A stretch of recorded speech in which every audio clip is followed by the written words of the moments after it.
Okay guys, a lot of people ask us about this portion of moose hunting. We've done all the work in the field, quartered the animal, and at this point, how you take care of it is extremely important as to how it's going to be prepared for you on your plate come dinner time.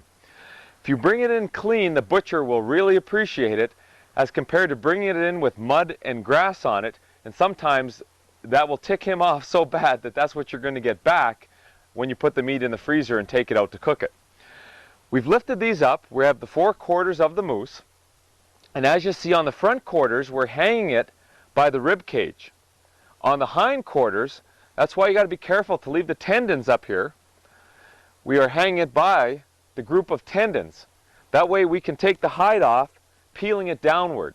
You don't want to peel this hide in a way that you're cutting the fur and the fur keeps falling or getting put on the meat.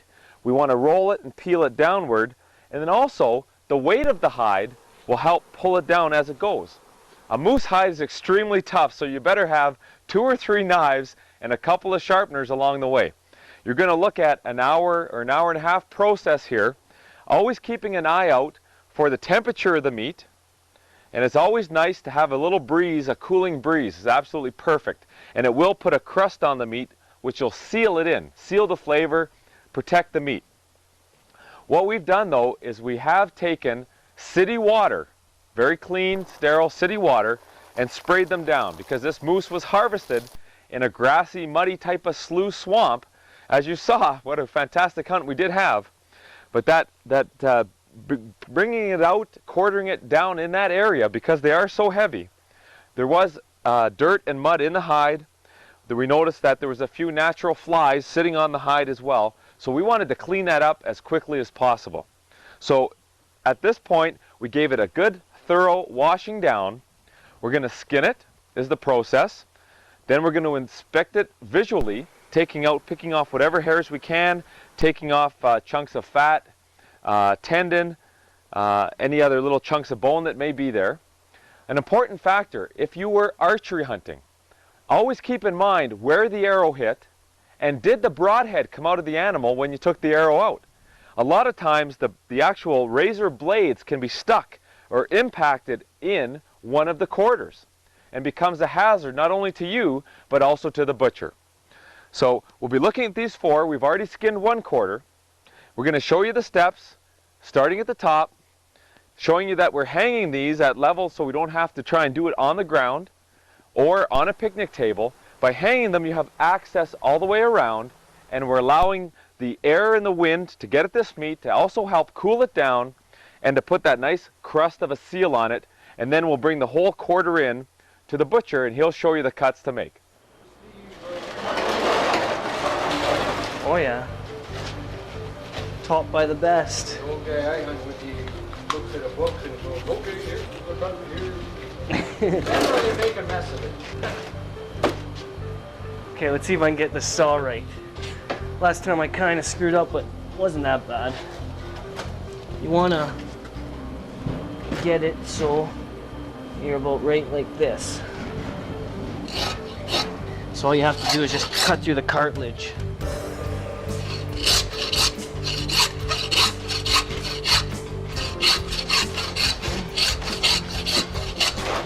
And the bone. There you go. That's the way to do it. And then you grab your knife. It comes down like butter. And I lost my knife. Excuse me for a sec. Rod, can you grab me a knife there? Take this trim off first, just because it doesn't really make a difference.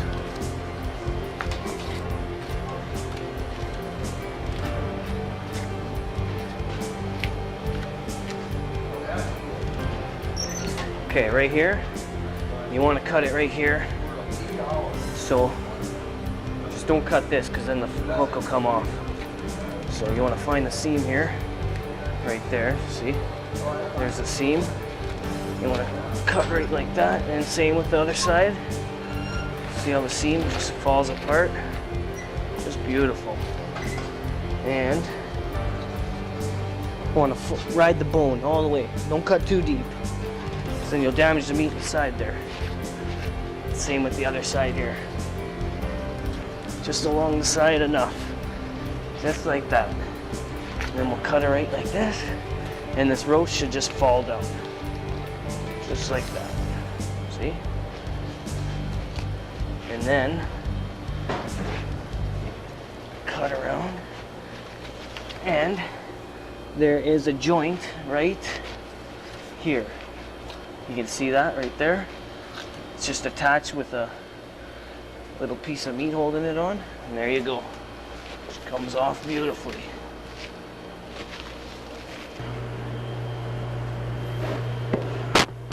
See where I put my sharpener? You don't want none of this is the roast. Yeah. Rest of it. Okay. Unless you want steaks out. We can cut a couple of steaks. The roast fine. Stick it to the- Well, it doesn't matter to me. Like, I gotta go through it anyway. Whether it's roast or not. Well, it's just the way we cook our steak is Mhm. just slow cooking.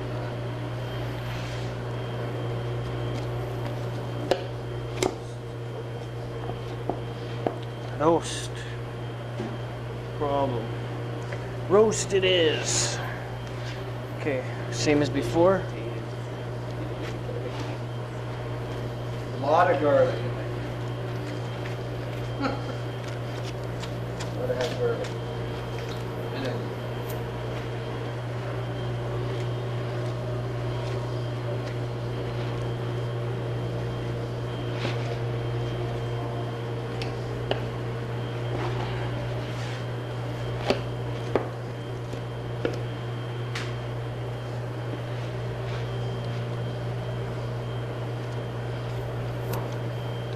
you gotta go to the Gagneys. Or the Gagneys.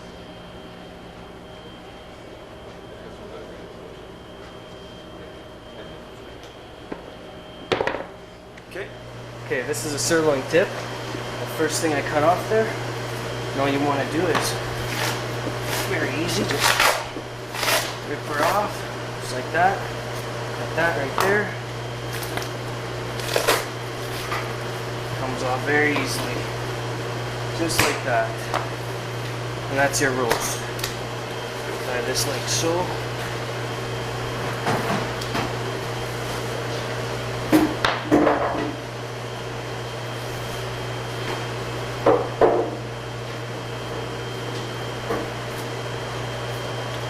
How many do you want me to put this in? 3, 2?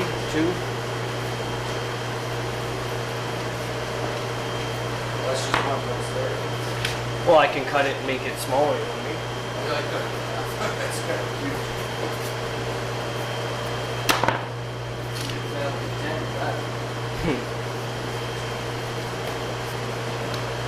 There you Yeah, go. that size.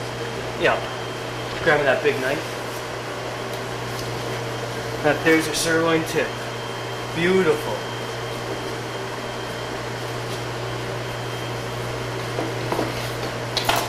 Nice eating roast. Place that right here. And this here's your burger. Leftover meat from it.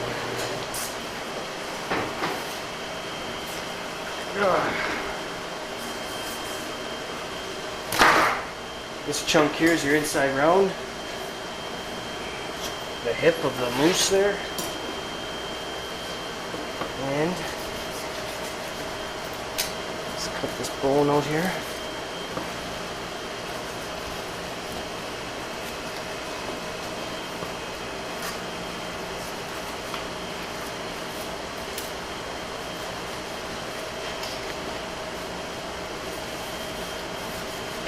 So, and what you want to do in here is find the seam. There should be a seam around here. Just cut into it. And there it is. You want to take this muscle out. So, everything in here is seamed. Just want to follow the seam like that.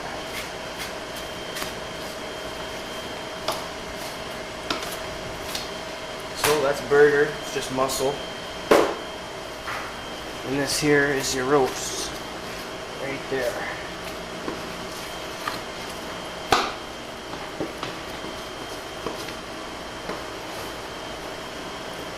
like so.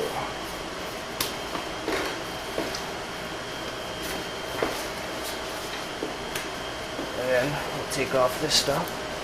Just probably don't want to eat that.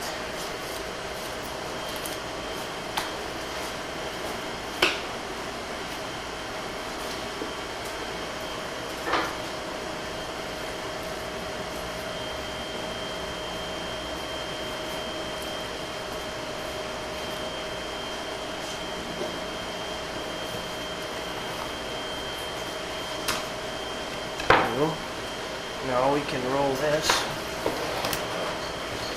Just bring her up like this.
Switch it on. And there's another roast. Just beautiful. You want that cut in two, I guess? Oh, yeah. Right there. It's off the hip. Beautiful. Bring it up a bit. There we go. Some of that off. Good burger meat.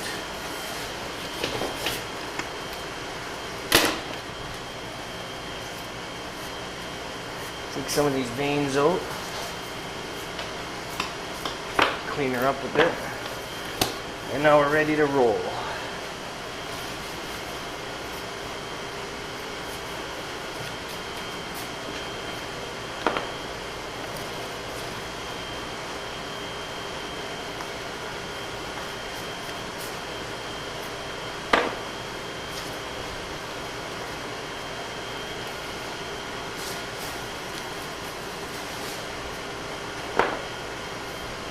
And the reason for tying roasts is to hold it together, and it tells you which direction to cut the roast when it's cooked.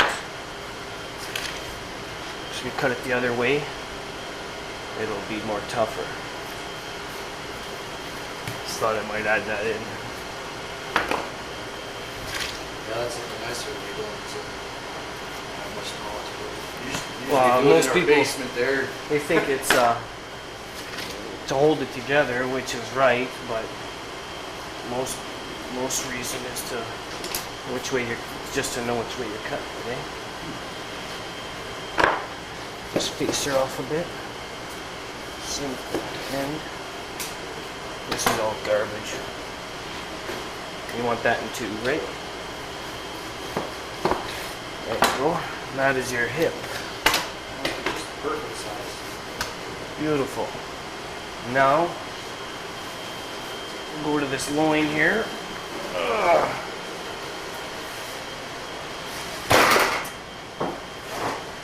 There is, should be your tenderloin right here, but it's a little bit damaged. On the other side, you got your New York strips right over here, and this big chunk right here. From here on is your sirloin. So I'll just go like this. Figure in. Don't bury the knife too deep in there because you'll cut the meat underneath. So just ride the bone like this, like that, and then flip it. See how it comes apart nice and easy? Now you know exactly where you're cutting. Kind of follow the bone in there. Take that. That's just a gland. No, I wondered what that was. They're just like, I don't know, glands. That's what they're called. Something to do with the breathing system. Rat gland? Pardon? A rat gland? Well, it's something. There's one on the neck. There's one. They're all over the place. Yeah, he was in. They were in rat already. Take that off. That there is your sirloin. Whenever you're cutting sirloin, you want to take the first steak off. Because that there is strip. And you said that you didn't want no steaks, right? No. But I'm just showing you. As a, Well, mind you, I guess cut one for the guy. He lent us the chainsaws. He wanted some steaks. okay. Cut But him you a want- nice, cut him a couple of nice steaks. Okay, I'm gonna cut it in half right here because nothing wrong with this piece of meat here. But see how there's a, well, on a cow anyway, there's vein that runs through here, and the first few steaks are a bit tougher than the last couple. So this is where you'll get your nice meat, right here.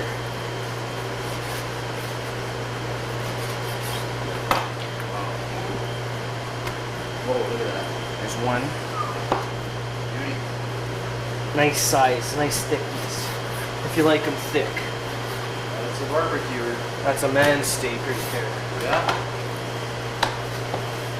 A little bit floppy just because it's moose, but We're gonna get a steak like that. Eh? nice meat. Very nice. Do you want another one? Or we'll wait for the other side? Or? Oh, I'm good. Okay. And now, this here is the New York strip. It's the bigger half of the T-bone. You only get your T-bone, you got that long piece, and then your fillet. That's the long piece right here. So, what you want to do here is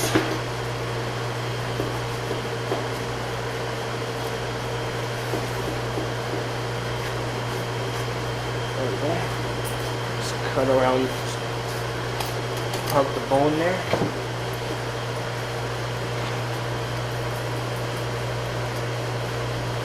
Just want to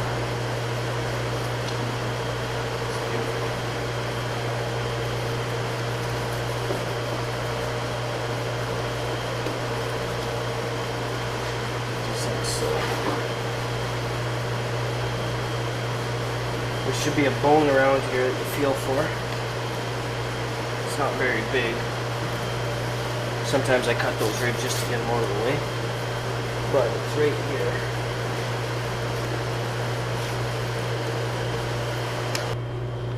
You want to stay close to it so you don't waste no meat.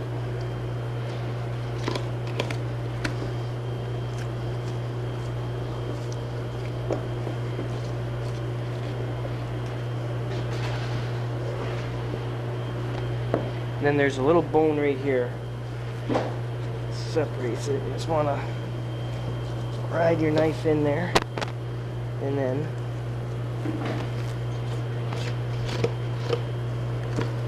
that she'll come apart.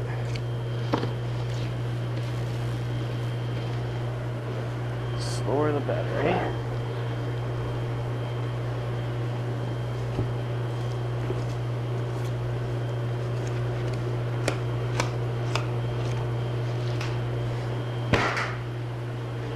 That there's your New York strip, and this here is just trim off the bone so you don't waste no meat, eh? If you want burger or whatever, sausage meat.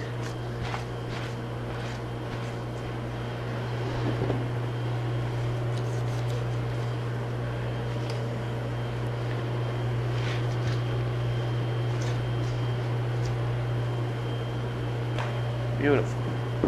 Now we're left with carcass.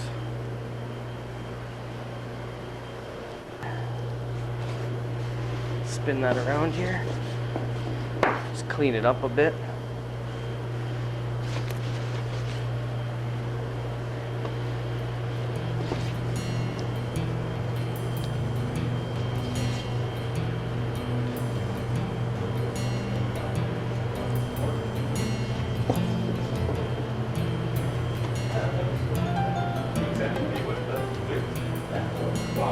Is this thing on?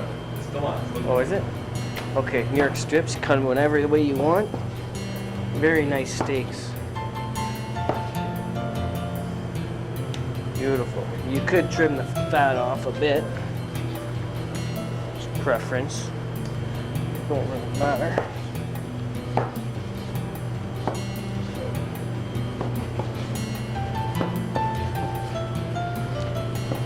Very nice.